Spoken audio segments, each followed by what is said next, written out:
Hello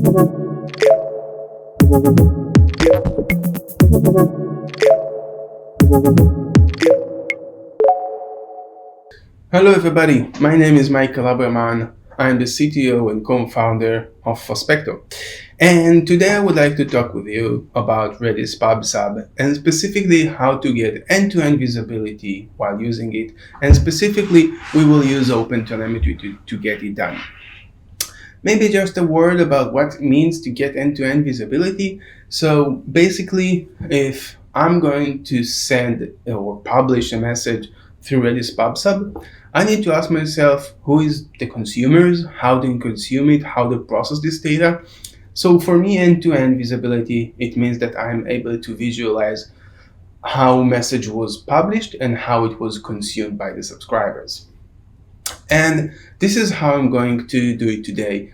So we're going to start off with, I'll try to explain you why we needed to use Redis Pub sub in the first place, what was the motivation. Then I'm going to talk about the challenges and how we overcame them. Basically, what were the challenges and why we chose specifically to use OpenTelemetry to solve it.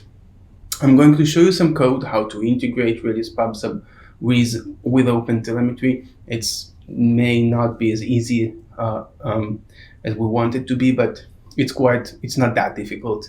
And at the end, hopefully that you would see the benefit, see the problem, see the solution, see the benefit, and we will have a good day today. So just a word about myself. So I've been working with microservices for the past 4 or 5 years now.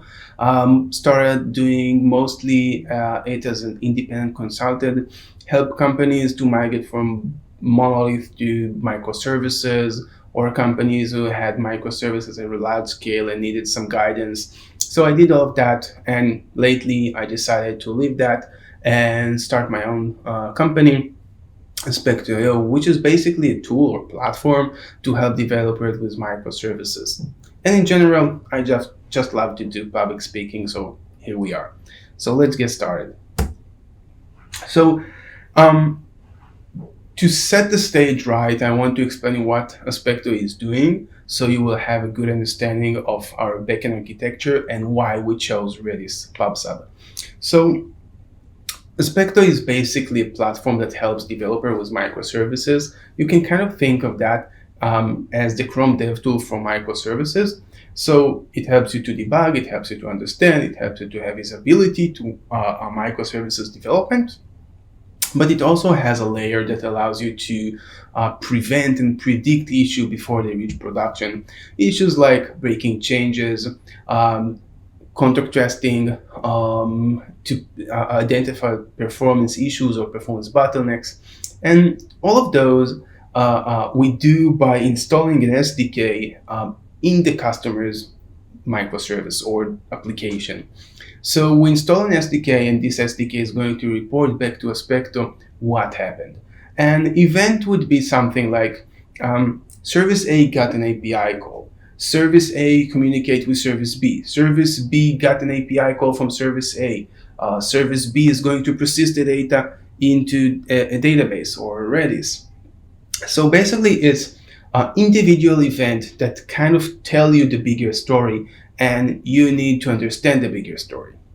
So the way it looks in our architecture, and this is kind of simplifying it stuff, but it does tell the idea.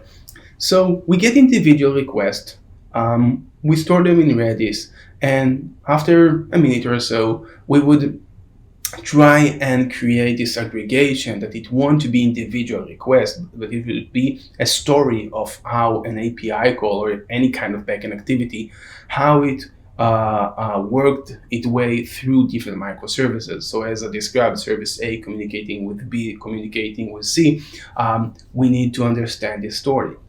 And once we understood the whole story, and we refer it as a trace, basically I know what started the action and I know what were the operation in the action.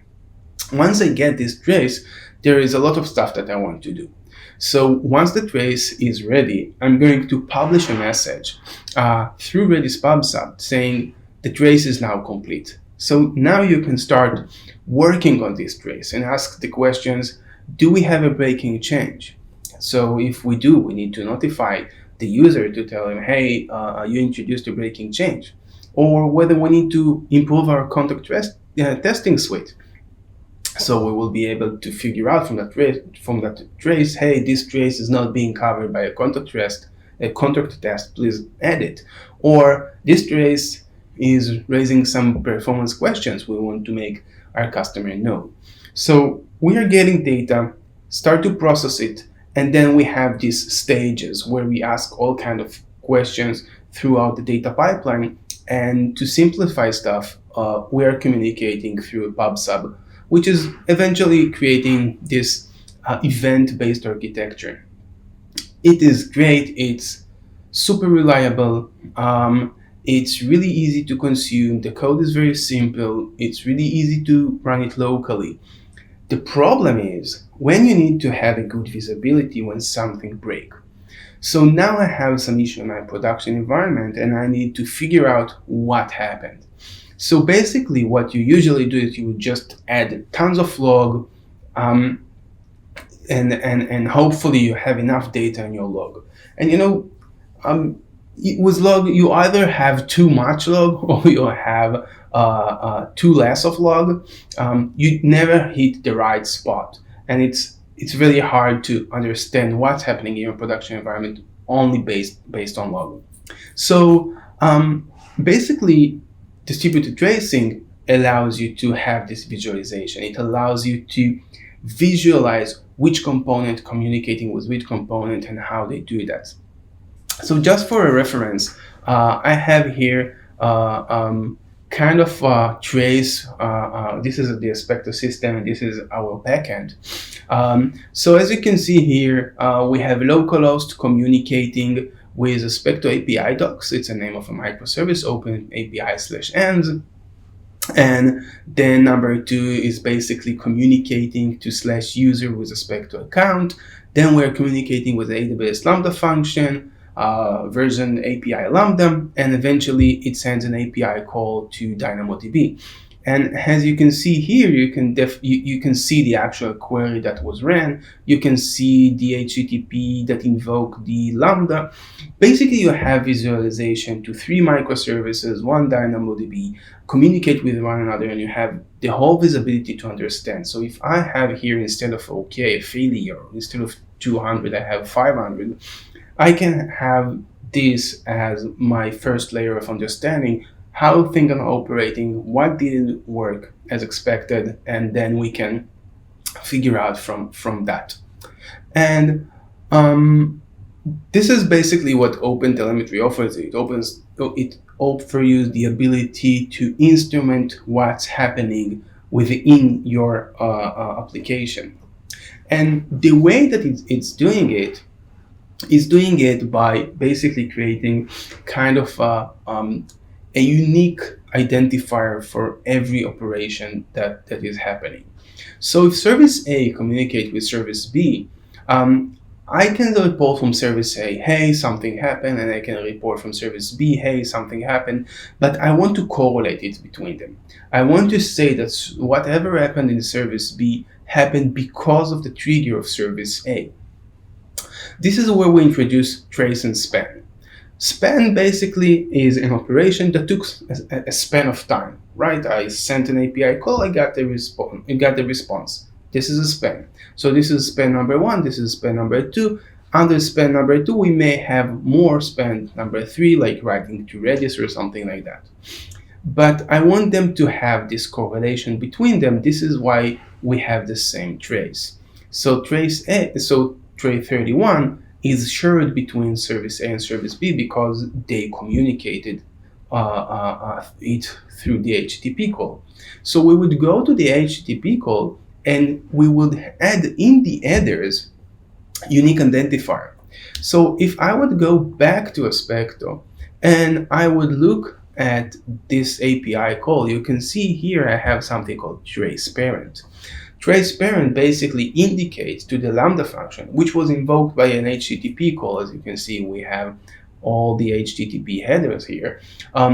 So you can see here that we have something transparent, something called transparent. That means that Aspecto API docs, when it sent the HTTP call, it added it to the header so that the Lambda would know, hey, this is something that was triggered by service A.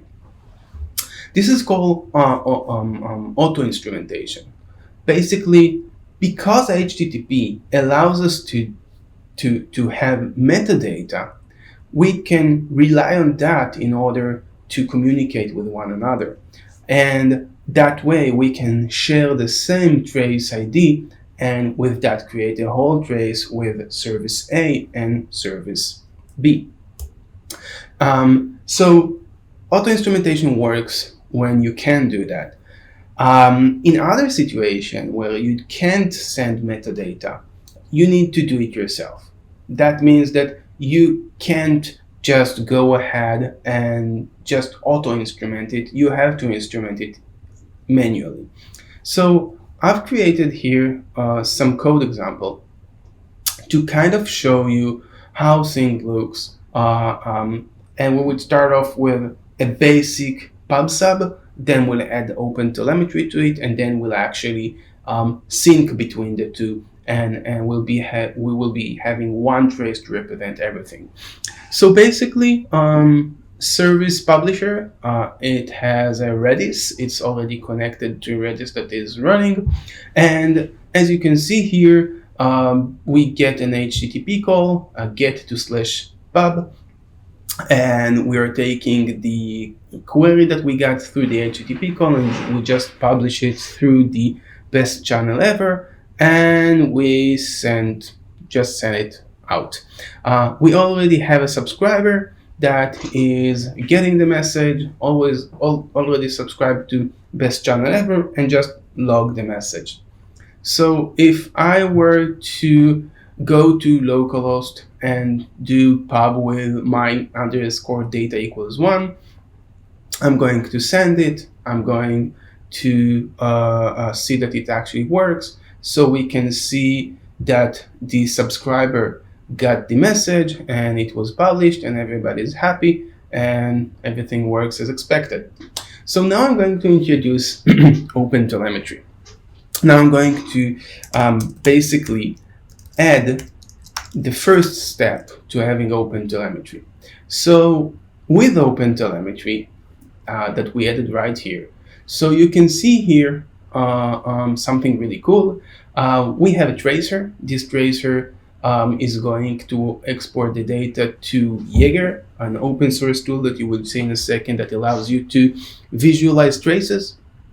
And we have some plugins like HTTP, like iRedis. Those are auto-instrumentation. We won't be using those much because they're not going to be very helpful when it comes to Redis Pub sub. We'll get into that in a second. But I did do a couple of things. So I have here OpenTelemetry here, start span, which is called HTTP/pub because we are in this specific API call. Under it, we are going to send open a new span called publish to Redis message, and we are setting the context of the span to be the express one. Basically, we're saying Redis publish is a child of /pub sub because this is I first got the API call and only then publish Redis, so it's going to be its child. Then we're going to do the actual publish, close the Redis span, send the payload as a response, and close the HTTP call. Same thing goes to the subscriber who got the message. We got the message. We are going to log this data. We're going to log the channel. We're going to log the message. We're going to write it, and let's run it and see how it looks. So now you can see that I added a trace ID to the response. You can see it right here that I added it. And now we will jump to Jaeger to visualize how it looks. Okay, so in Jaeger, let me just refresh it and search in the publisher. So you can see here that the publisher has two span. I have the span for http/pubsub, and I have the span to publish Redis, but I don't have the consuming part. If I'll go back to the search and go to the consumer service, I will be able to see it, and I will be able to see the channel and the data, the message with the data and the trace ID. But this is not what we are looking for, right? We wanted to have end-to-end visibility. We didn't want to have two broken pieces. We want to introduce the relation between them. And we couldn't do that automatically again, because when looking at the code, the publisher, we don't have in our publish ability to add metadata. This is why we need to play with the data itself in order to be able to inject the correlation between them. And let me do that real quick. So I added it just a bit.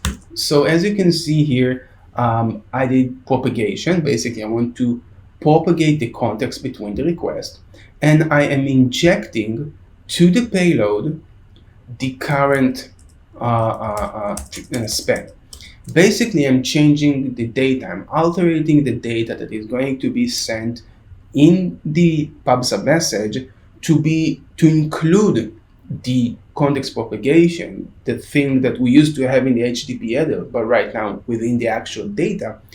And then in Redis, I'm not going to create a new span just out of nowhere. Not in Redis, in the subscriber. I'm not going to create a span outside of nowhere.